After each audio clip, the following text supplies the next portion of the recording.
that's achieved by working with the local specialists. Oklahoma State in the Midwest, well, Molinos in Argentina, and so on.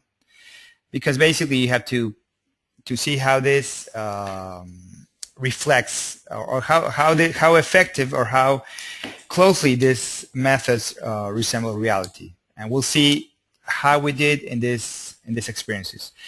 So we'll go straight into the yield prediction experiences. And before I do that, I will just start the project where we have some of this data.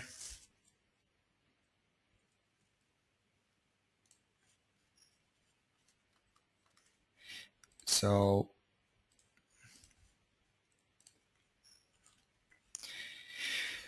these were a couple of experiences, both located in the province of Buenos Aires. Both were carried out in 2010 with Landsat, using Landsat sensors with 30 meters resolution. And these were taken at antithesis stage, and also another one was when the grains start to fill, and this is in the SADC scale.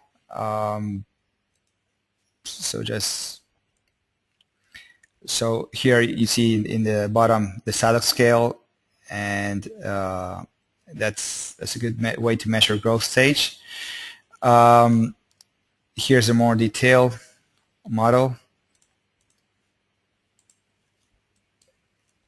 not model, or illustration.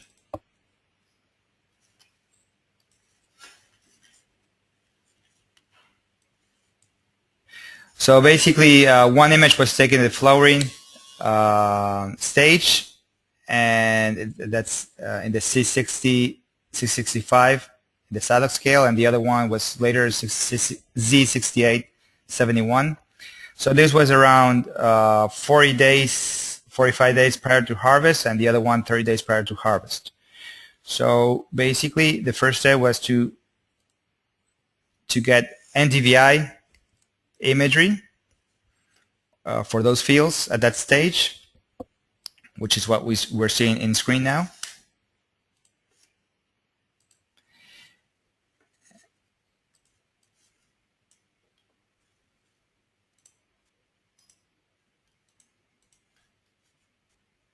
And then the next step was to take samples, which were random samples, trying to get different conditions of the crop, and collecting those two attributes that we mentioned, spikes per square meter and grains per spike. So the consultant, just like what you did in the previous exercise, they went to the field and got those sampling points.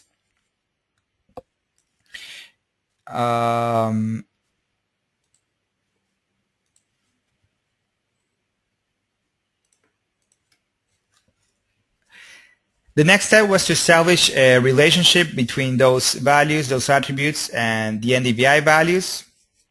And there was a strong correlation between both, here's the spikes per square meter, and also for the other variable, which was grains per spike. And that allowed us to establish, well,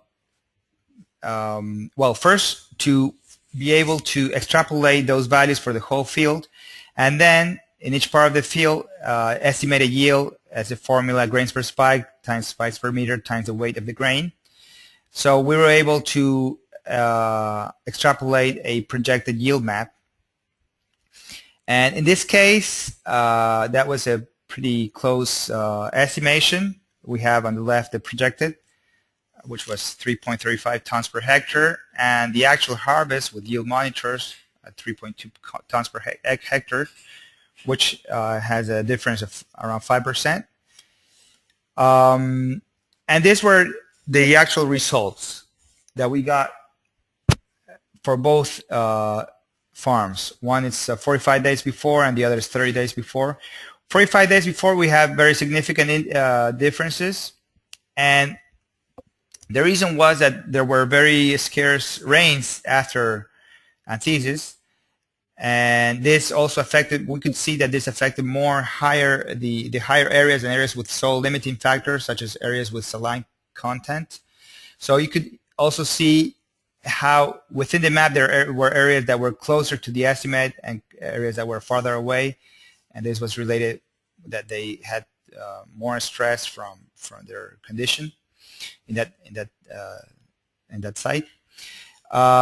However, when we made estimation 30 days prior to harvest, those adjustments were taken into account, and we had pretty accurate estimations in the order of 4% in average.